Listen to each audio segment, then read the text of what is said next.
پہلے ممبر سے علم بھی ملتا تھا، عمل بھی ملتا تھا، پھر 90s کے بعد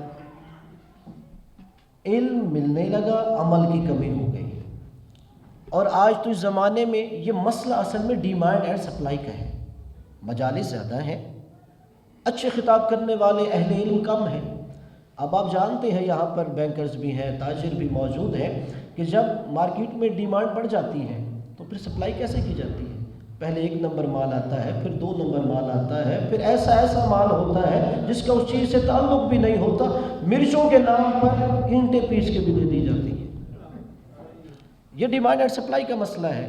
تو یہاں پر ہم سب کی ذمہ داری ہے، اگر آپ کی اولاد ہے، کم از کم جو قابل بیٹا ہے، ایک بیٹا، اسے دین کے نام وقف کیجیے، پھر اس کے بعد ہم کسی سے شکوہ نہیں کر سکتے۔ اور پھر یہ وہ ہستیاں تھیں جنہوں نے صرف کتابیں نہیں پڑھی بلکہ در اہل بیت کے ساتھ بھی منسوب تھی۔ یہی وجہ ہے کہ ایک شاعر نے کہا یہ کیسے اہل بیت کے ساتھ منسوب تھی کہ ان کا کردار مولا حسین کے کردار سے اس قدر جڑا ہوا تھا کہ ان کے جب لب کھلتے تھے تو گویا موتی جھڑ رہے ہوتے تھے، اور لوگ ان کی خطابت دیکھ کر اپنی اردو کی اصلاح کیا کرتے تھے۔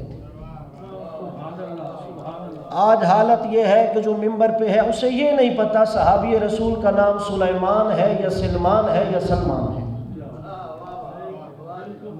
اگر 3 شعبان کا جشن ہو رہا ہے اسے یہ نہیں پتا میں نے فطرس کہنا ہے یا فطرس کہنا ہے یا فطرس کہنا ہے۔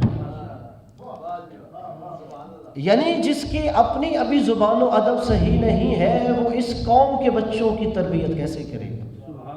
ہمیں متوجہ ہونا چاہیے۔ اور جب ہم در اہل بیت سے منسلک ہوتے ہیں، آخری واقعہ اور اسی پہ کلام ختم کر دوں گا۔ ایک طالب علم نجف اشرف گیا مولا علی کے روضے پہ حصول علم کے لیے۔ دیکھیے اس در پہ علم کے لیے باب مدینۃ العلم سے بھی توسل ضروری ہوتا ہے۔ وہ گیا، کافی عرصہ وہاں گزار لیا۔ اب مثلا 8-10 سال گزر گئے، واپس اپنے وطن جانے لگا۔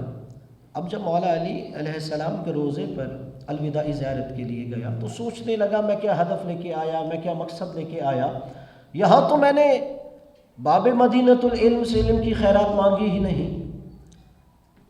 اب وہ مولا علی سے توسل کرتا ہوا گریہ کرنے لگا، آہوزاری کرنے لگا، کہتا ہے مولا اگر میں یہاں سے خالی دامن واپس چلا گیا لوگ مجھے کچھ نہیں کہیں گے، وہ کہیں گے در باب مدینۃ العلم سے خالی آیا ہے۔ کتنے بڑے دروازے سے گیا تھا، باب مدینۃ العلم کے در سے خالی آ گیا ہے۔ روتا رہا، گریہ کرتا رہا، مولا سے توسل کرتا رہا۔ امیر المومنین حالت خواب میں آئے، مولا نے کہا بسم اللہ پڑھ، بسم اللہ الرحمن الرحیم۔ وہ عالم بیداری میں آیا، اس نے محسوس کیا کہ میرے اندر کچھ علوم و معارف موجود ہیں۔ وہ حرم سے باہر نکلا، وہیں پر سے ہند میں ایک فقیہ درس دے رہے تھے، وہ وہاں بیٹھ گیا۔ اب جب وہ درس دے رہا تھا تو درمیان میں شاگرد نے ایک اشکال کر دیا، استاد نے جواب دیا۔ اس نے پھر یہ محسوس کیا کہ استاد یہاں پہ درس دے رہا ہے، یہ علوم و معارف مجھے پہلے محفوظ ہے میرے سینے میں۔ پھر استاد نے بات کی، اس نے دوبارہ اشکال کیا، استاد نے اشکال کا جواب دیا۔ جب اس نے تیسری دفعہ ٹوکا تو اس عالم فقیہ نے کہا تم صرف مولا علی کے در سے بسم اللہ پڑھ کے آئے ہو، یہاں ایسے بھی بیٹھے ہیں جو پوری سورہ فاتحہ پڑھ کے آئے ہیں۔ نعرہ حیدری!